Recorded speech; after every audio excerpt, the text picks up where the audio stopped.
Good morning and welcome to my new vlog and happy new year সকলকে। সবার এই বছরের শুরুটা খুব সুন্দরভাবে শুরু হোক আর পুরো গোটা বছরটা যেন খুব সুন্দরভাবে কাটে, এটাই চাই। তো চলো, আজকে আমাদের তারাপীঠ থেকে বেরিয়ে যাব। এখনও পর্যন্ত মাইথনে স্টিক করে আছি যে এখান থেকে নেক্সট ডেস্টিনেশন না মাইথন হবে। তার মাঝে যদি কিছু চেঞ্জেস হয় তাহলে অবশ্যই তোমাদেরকে জানাবো। তো সকালবেলা উঠে ফ্রেশ হয়ে রেডি হয়ে নিয়েছি। আর তোমরা আমাকে এই সোয়েটারটা পরি সবসময়, হয়তো ভাববে আমি একটা সোয়েটারই সবসময় পরি। কালকে শুধু জাস্ট ঠাকুর মন্দিরে যাওয়ার সময় ধোয়া সমস্ত কিছু পরতে হয় বলে সোয়েটারটা পাল্টেছি। বাট এইটাতে এত সুন্দর গরম হয় না, আমার মনে হয় না যে আর কিছু পরি। তো সেই জন্য বারবার ভেতরে জামাটা পাল্টাই না পাল্টাই এইটাকে সবসময় রাখি।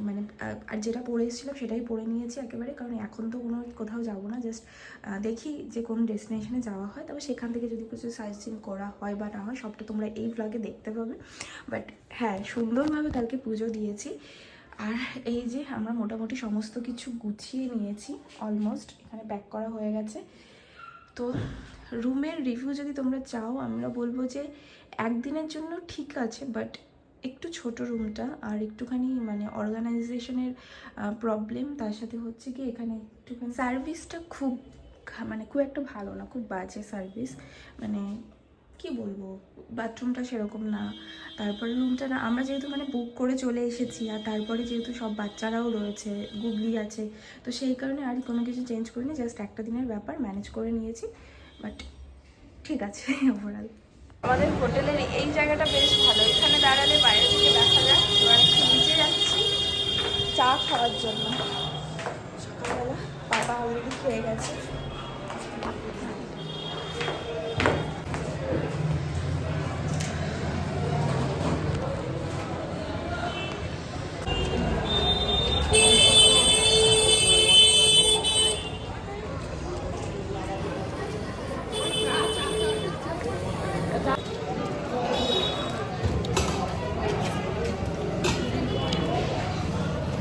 একটা তিস্তা নদী আছে, আসো দেখায়।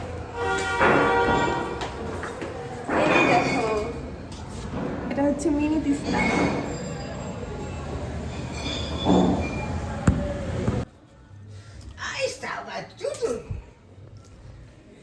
আমরা সবাই চলে যাচ্ছি, এবার ফিরে যাচ্ছি। এই তো হ্যাঁ, দেখো সবাইকে ব্লগার বানিয়ে টাটা, বাই বাই। এই টাটা। নিচে দেখা যাচ্ছে না, উপরটুকুনি তুলেছে। চলো বাই বাই তারাপীঠ, সবাইকে বাই বাই। চলো, তারাপীঠ থেকে আমরা রওনা দিয়ে দিয়েছি মাইথন যাওয়ার উদ্দেশ্যে। হ্যাঁ, আমরা মাইথনেই যাচ্ছি। তবে যাওয়ার পথে আজকে তারাপীঠের মন্দিরের লাইনটা জাস্ট দেখো, পুরো মেন রাস্তায় চলে এসেছে। আমরা তো অবাক। এখন ওই কটা বলবো, 10টা কি 10:30 মতো বাজে। তো আজকে ভোরবেলা যখন আমরা ঘুম থেকে উঠেছিলাম, যখন আমরা চা খাওয়ার জন্য বেরিয়েছি বা এমনি ব্যালকনিতে দাঁড়িয়েছিলাম, তখনও দেখছিলাম অনেক মানুষজন যাচ্ছে পুজো দিতে। বাট এতটা যে লাইন হবে সেটা ধারণা করতে পারিনি। আর তার সাথে সেই রাস্তাটায় প্রচণ্ড পরিমাণে জ্যাম, একদিকে বাইক, একদিকে লরি, একদিকে প্রাইভেট কার, তার সাথে মানুষের ভিড়, সব মিলিয়ে একটা জগা খিচুড়ি অবস্থা। তাও কোনো রকমে আমরা বেরোতে পেরেছি। তো অলমোস্ট আধ ঘন্টা মতো ওখানেই লেট হয়ে যায়। তো প্রায় 12:30টার দিকে আমরা তারাপীঠ ক্রস করি। আর তারপর এখান থেকে প্রায় 4 ঘন্টার এখন রাস্তা। তো মোটামুটি আমরা অনেকটা দূর আসার পরে আবার একটু ব্রেক নিই। তো এখানকার অ্যাম্বিয়েন্সগুলোই তোমাদের সাথে একটু শেয়ার করছিলাম। আসলে মাইথন আমি কখনো যাইনি এর আগে, তারাপীঠে এর আগে 2-3 বার এসেছি মায়ের সাথে, মাসিদের সাথে। তো মাঝ রাস্তায় আমরা একটুখানি দাঁড়িয়ে পড়েছি, কারণ আমরা সকালবেলা কেউই ব্রেকফাস্ট সেভাবে করিনি, ওই চাটুকুনিই খেয়েছিলাম। তো এখন ওই 1:30টা মতো বাজে, এটাকে ব্রেকফাস্ট না লাঞ্চ বলবো কিছুই জানি না। তো এখন এই রাস্তার ধারে একটা ছোট্ট মতো চায়ের দোকান দেখতে পেয়েছি, তো সেখানেই দাঁড়ালাম, চা খাবো আর তার সাথে দেখা যাক এখানে কি পাওয়া যায়। সেই জন্যই আমরা এখানে যা থাকবে সেটাই খাবো। এখানে এসে জিজ্ঞেস করাতে জানতে পারলাম এখানে শুধুমাত্র ডিম পাউরুটি আছে, তার সাথে ঘুগনি। তো সবাই আমরা ওটাই অর্ডার করে দিয়েছিলাম। আর এখানকার অ্যাম্বিয়েন্সটাও বেশ সুন্দর ছিল, একদম গ্রাম্য একটা পরিবেশ। ও তার সাথে যেটা একদম বাদ দিয়ে দিয়েছিলাম সেটা হচ্ছে চা। চা ছাড়া কি আর চলে বলো? রাস্তায় এত লং একটা জার্নি করছি আমরা, তো চা তো মাস্ট খেতেই হবে। তো যাই হোক, এখানে দাঁড়িয়ে এই পুচকিটার সাথে একটু খেলাধুলা করছিলাম, মানে যতক্ষণ আর সবাই খাচ্ছিল। আসলে এখানে ছোট জায়গা তো, তার মধ্যে আমরা লোক অনেকজন হয়ে গিয়েছিলাম, আর মানুষ মানে যে আর কি দিচ্ছিল তার পক্ষে একটুখানি মানে ম্যানেজমেন্ট করতে একটু প্রবলেম হয়ে যাচ্ছিলো, তাই একটু লেট হচ্ছিল। তো কোনো ব্যাপার না, আমরা সেটা অ্যাডজাস্ট করে নিয়েছি। এই শীতকালে গ্রাম্য পরিবেশে রোদে দাঁড়িয়ে চা খাওয়ার মজাটাই আলাদা। জঙ্গলের মধ্যেই ঢুকে গেছে মনে হয়। সত্যি দেখা যাচ্ছে না।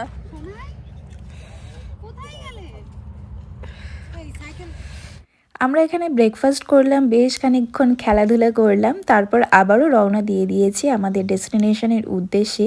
তবে সত্যি কথা বলতে অনেকটা রাস্তা, দেখো যেতে যেতে রাস্তার ধারে আবার হনুমানেরও দেখা পেয়ে গেলাম। মানে মা বলছিল এখানে নাকি অনেক হনুমান থাকে, মানে আমার শাশুড়ি মা এর আগে অনেকবার এসেছে, তাই জন্য বলছিল যে আরও যত যাব তত নাকি আরও দেখতে পাবো। তবে সামহাও আর দেখতে পাইনি, ওই কটাই দেখতে পেয়েছিলাম।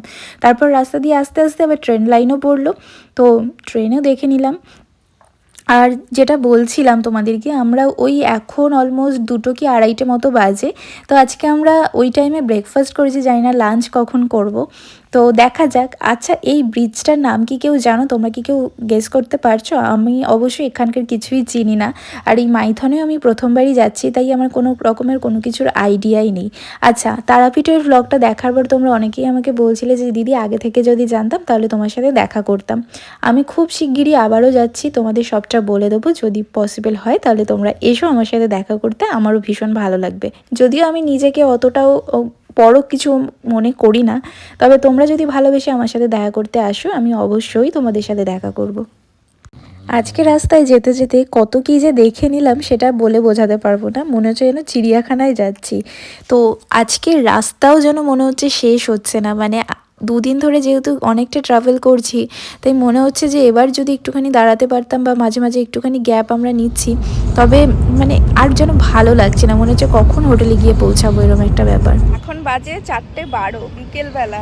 আজকে আমরা এখনো পৌঁছাতে পারিনি আমাদের ডেস্টিনেশনে। তারপরে মাইথনে যাওয়ার রাস্তায় ফার্স্ট যেটা উঠেছি সেখানে কোনো একটা কারণবশত বন্ধ ছিল, ওই রাস্তা দিয়ে যাওয়া যাবে না। তারপর মাঝখানে তো আমাদের মাথায় হাত যে কী হবে, তারপরে আরেকটা রাস্তা পাওয়া গেছে, কিন্তু আমরা তো চলে এসেছি, কিন্তু সম্রাট দ্বারা আসি। তো মাঝখানে একটুখানি দাঁড়িয়েছি, সবাই চা টা খাচ্ছে,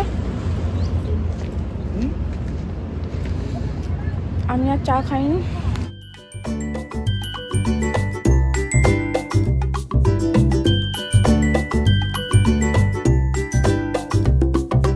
তো ওই যে তখন বলছিলাম যে এখানে একটা পিকনিক স্পট আছে, মানে এখানকার লোকজনেরা ওখানেই যায়, মানে লোকাল যারা থাকে, তো তাদের হয়তো এখানে মানে সন্ধ্যেবেলা এখন বাড়ি ফিরছে, তো সেই জন্য এখানটা এতটাই জ্যাম হয়ে রয়েছে, মানে রাস্তাঘাট ভিড়, তাই আমাদের হোটেলে পৌঁছাতেও অনেকটা রাত হয়ে গেছে। তো অবশেষে আমরা ফাইনালি এসে পৌঁছালাম।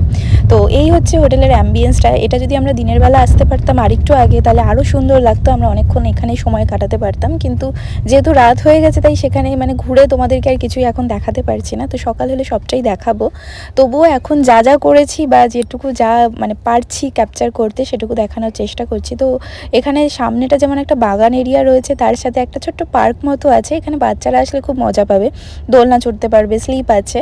তো যেহেতু রাত হয়ে গেছে না, তো এই জায়গাটা একটু অন্ধকার টাইপেরও ছিল, তাই আমরা বেশিক্ষণ আর এখানে থাকিনি, আর যেহেতু জায়গাটা একটু ফাঁকা ফাঁকা মতো, তো তারপর মোটামুটি ওখান থেকে ঘোরাঘুরি করে আর এই হোটেলের যে রেস্টুরেন্টটা ছিল ওখান থেকে আমরা একটুখানি চা খেলাম, কারণ সবারই মানে ভীষণই টায়ার্ড অবস্থা, তো সেই কারণে মোটামুটি সবার একটুখানি চায়ের নেশা। তো চলো এবার রুমের দিকে যাচ্ছি। তো ভাবলাম চলো তোমাদের হোটেলটাও একটুখানি ঘুরিয়ে দেখিয়ে দিই। আর হোটেলটা ভীষণই সুন্দর, মানে যে আসবে তারই পছন্দ হয়ে যাবে এরকম। আর রুমগুলোও না বেশ ইউনিক, মানে কি বলবো, একটা সিঁড়ি দিয়ে উঠে যাচ্ছি, তো পাশে কয়েকটা রুম, আবার তার উপরে মানে তার সামনেটা একটু সিঁড়ি মতো করা, তো সেই সিঁড়ি থেকে উঠে গেলে আবার 2টো রুম, তো এরকমভাবে পুরো ব্যাপারটা ছিল। তো সবটাই আমি তোমাদেরকে দেখানোর চেষ্টা করছি। আজকে যেহেতু অনেক লেট করেই এখানে মানে চেকিং করেছি, তো আমাদের আস্তে আস্তে 6টা বেজে গেছে, তোমাদের আগেই বললাম।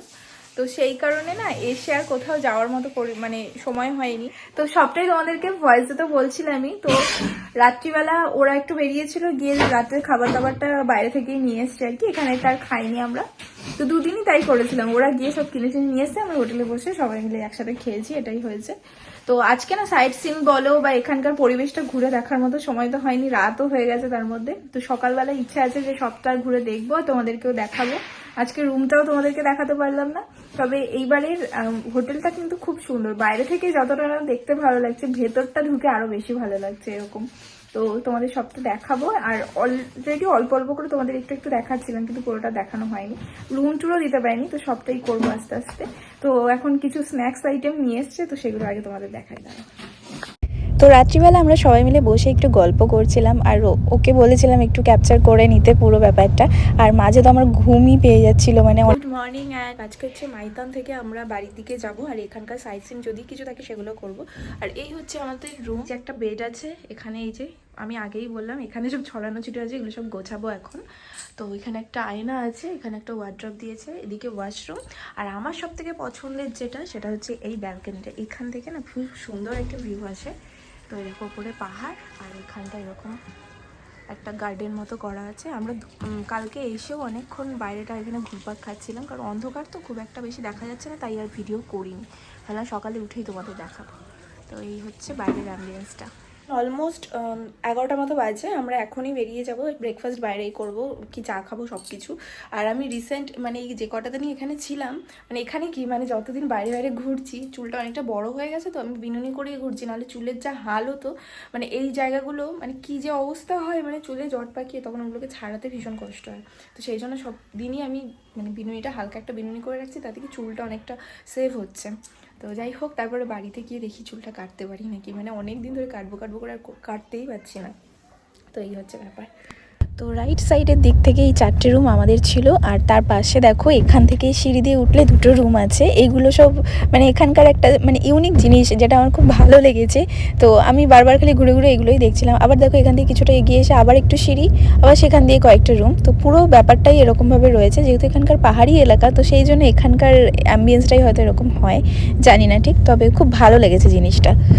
চলো, সমস্ত কিছু গুছিয়ে গাছিয়ে নিয়েছি, এবার টাটা বাই বাই মাইথন। মানে আমরা এখন সাইট সিন করবো, তারপর ওখান থেকে একেবারে কলকাতার উদ্দেশ্যে বেরিয়ে যাব। তো এদিকে আর আসা হবে না। আর আমার গলাটা না ভারী ভারী শোনাচ্ছে, মানে একটু ঠান্ডা ঠান্ডা লেগেছে, আর চুলটা বিনুনি করে নিলাম, নাহলে যা অবস্থা হয় হাওয়াতে, তো ওই জন্য একেবারে সব করে নিলাম। চলো বেরোই।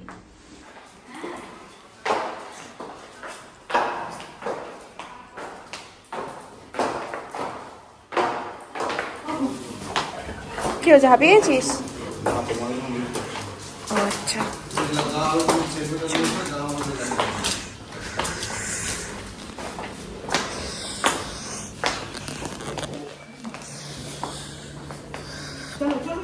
চলে যাচ্ছি। চল।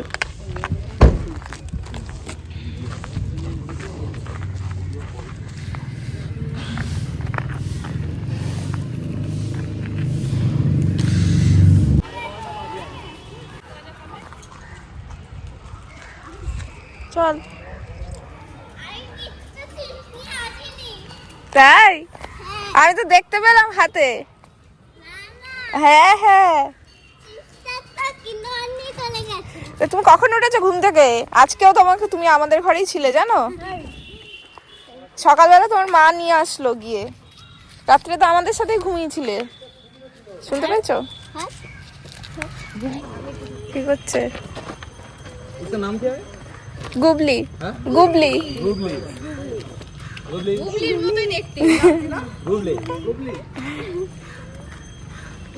তো চলো এবার এখান থেকে রওনা দিয়ে দিচ্ছি, মানে আমাদের হোটেল থেকে এখন ওই 12:30 মতো বাজতে যায়। তো দেখা যাক এবার বাড়ি গিয়ে কখন পৌঁছাই। আর তার আগে আমরা যাব এখানকার যে ড্যামটা আছে, তো সেইখানটা একটুখানি ঘুরে দেখব। সকালবেলা পাপা গিয়েছিল, ঘুরে এসেছে, তো ওরা যেহেতু সকাল সকাল উঠে গিয়েছিল, তো সেই কারণে। আর আমরা এখন যাব, তো ওখানে গিয়ে কিছুক্ষণ থাকবো, তারপর ওখান থেকে আবার বেরিয়ে যাব। আর ওই যে বলছিলাম না এখানকার লোকাল যারা থাকে তারা পিকনিকে আসে, তো এইটা হচ্ছে সেই পিকনিক স্পটটা। তো এখান থেকে সবাইকে দেখছিলাম যে রান্নাবান্না করছে, হাঁটা মানে অনেক লোক ওখানে, মানে গ্যাদারিংটা এখানে বেশি। আর এখানে কিছু দোকানপাটও রয়েছে, সেখান থেকে যদি কেউ কিছু কেনাকাটা করতে চায় সেটারও অপশান আছে। তো অ্যাম্বিয়েন্সটা বেশ ভালোই লেগেছে। আর পরপর কিন্তু অনেকগুলো খাবারের দোকান দেখতে পাচ্ছিলাম, মানে যেটা হয় পিকনিক স্পটে যেরকম থাকে সেই রকমই।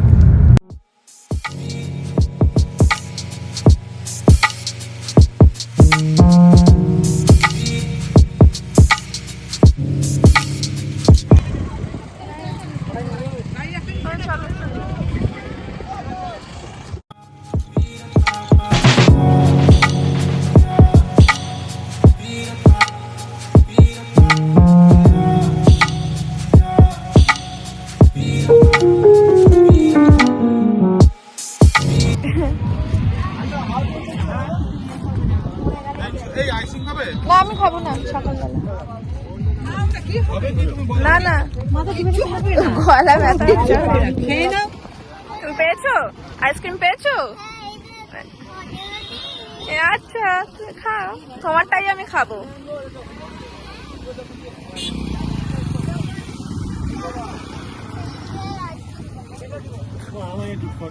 এতটাই লেট করে বেরিয়েছি যে আমাদের হচ্ছে সকালে ব্রেকফাস্টও হয়নি, তো রাস্তায় একটুখানি ব্রেকফাস্ট করতে নামলাম, তারপরে যাবো।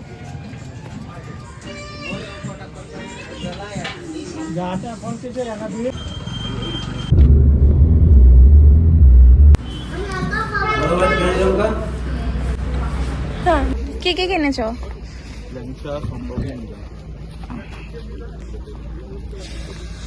তো চলো এবার বাড়ির দিকে যাচ্ছি। তাহলে আজকের মতো এই ভিডিওটা এখানেই এন্ড করছি। দেখা হবে নতুন একটা ভিডিওর সাথে। ততক্ষণের জন্য সবাই খুব ভালো থেকো। চলো বাই।